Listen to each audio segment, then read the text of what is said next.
I'm Joanna of Custom Quilts, and I'm going to walk you through how I custom quilt some hexies with a simple geometric design to really make the pattern pop. Now, I'm going to be showing you how to do this with the Janome Quilt Maker Pro 20, and there's no edge-to-edge pantograph. This is just some straight, simple free motion quilting, and you don't even need a ruler for this. So let's go ahead and get started. Now, whenever I start quilting a motif like this, that's going to be something that's simple, but it repeats, I like to do a little bit of practice first, but I don't want to piece an entire practice piece. Like this is English paper piece, so it's all hand sewn.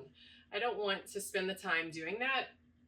So it turns out that I had this great little stencil it's just repeating hexagons, which is perfect for what I want to do, because I can use a chalk pounce pad and some scrap fabric, and all I have to do is place the stencil over this and swipe it with the pounce pad a couple of times, and then I will have a relief with chalk that's outlined hexies. So this is my practice piece that I'm going to be using before I start quilting the real thing on my my quilting piece here. So you can see how clear and crisp my chalk lines are here. This is the stencil that I'm using, and this is my chalk pounce that I used. And so this chalk will stay pretty well whenever I'm quilting, and this will be my practice piece. I've already tested my tension with the threads that I'm going to be using up here, and I always like to do this before I get started quilting something, just to make sure that my tension is perfect on the top and the back. Okay, so what I'm going to be doing is I'm going to first put my needle down and then bring it up. And what I'm doing is I'm bringing the bobbin thread to the top of the fabric. It's always a good idea to do this and stitch in place a few times before you start quilting. And what that does is it's going to secure your thread so that you don't get like a big buildup of thread nest on the back of your quilt. So what I'm going to be doing is I'm going to do just small curves from point to point on each hexagon. And so this is going to look like a really cool star pattern once I get done. And all you're doing is making a very smooth, rounded movement from point to point.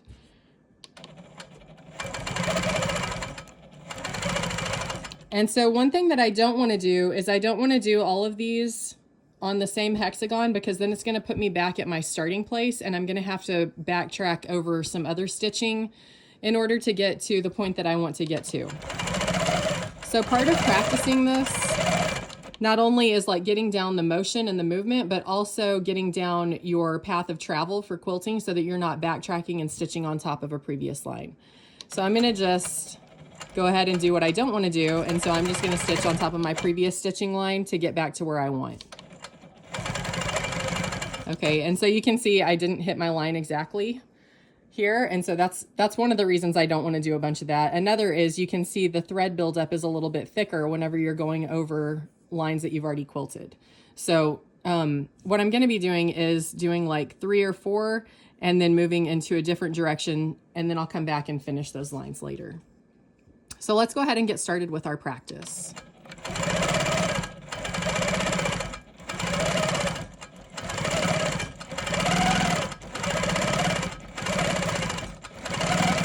So what I'm mainly focusing on is I'm focusing on making my curve the same, kind of the same motion each time that I do it, so that my lines look very similar without using a ruler.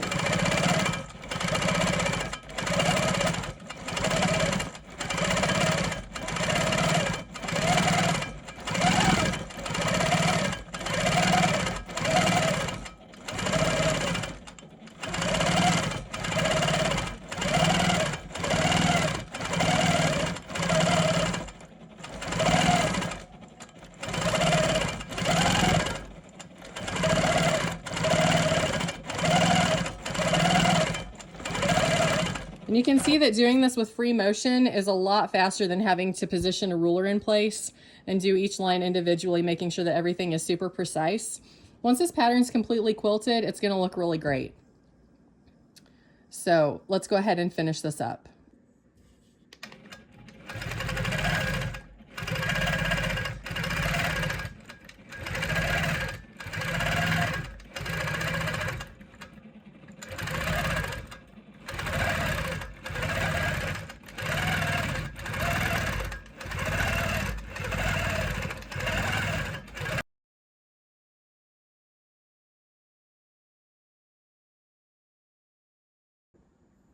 Okay, so you can see that I finished my practice piece.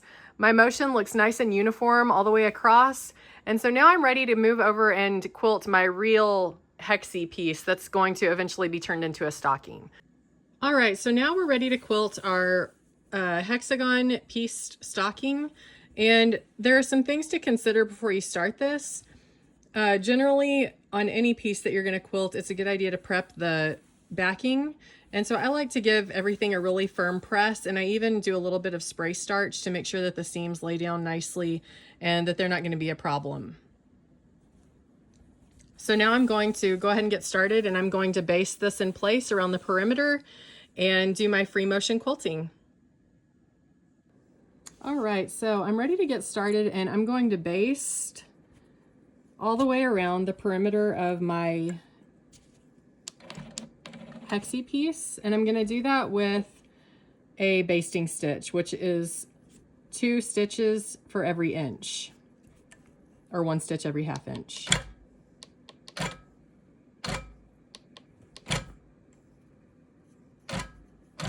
So I'm just going to make sure that this is nicely basted. Now on this piece I'm going to have to advance just a little bit to be able to get all my basting in. And now on this piece I could open my seams up. You can see that all my seams are folded back and they're pressed really nicely. That's because this piece is oversized, so I'm going to be trimming this later, so I don't need my seams open. Just something to think about when you're quilting something like this.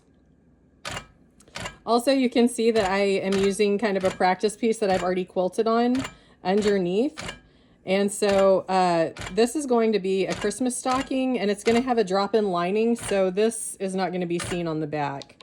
That's why I'm kind of reusing this fabric to save fabric and batting that otherwise would just go in the trash.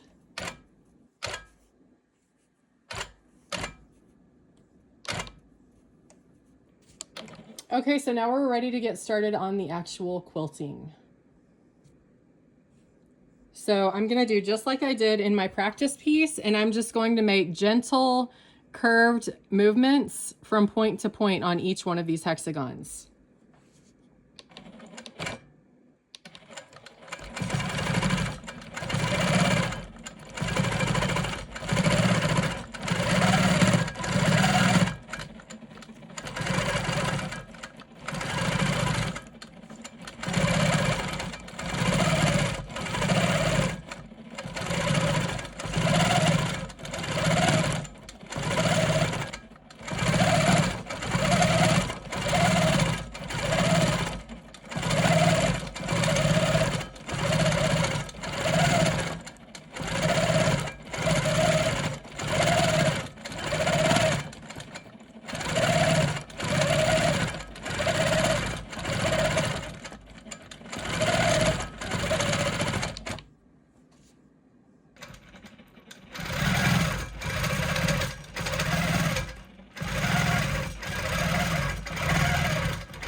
So something that you can be watching for whenever you're doing this design is to make sure that you're coming into the corner and meeting the previous points of your quilting.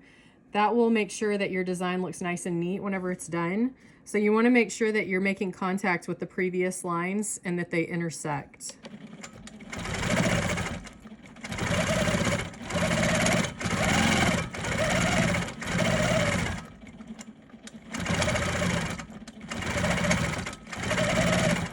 So you can see that whenever I come in, I'm making sure that my needle is meeting right in that point. So that's going to make all of my lines look really nice and uniform.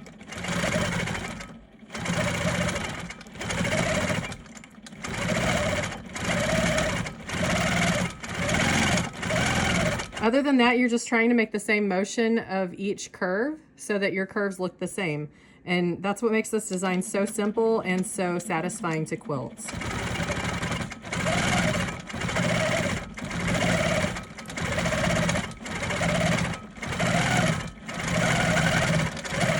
Okay, just about done.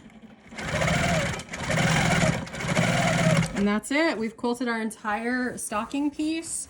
And so now that I'm done, I'm gonna bring my needle up so that I can cut my top and bobbin thread. And let's take a look. It looks really great. All of our quilting looks nice and uniform. And this design is a great alternative to kind of the standard straight line quilting that you might see, where you have like 3-point intersections going on each hexagon.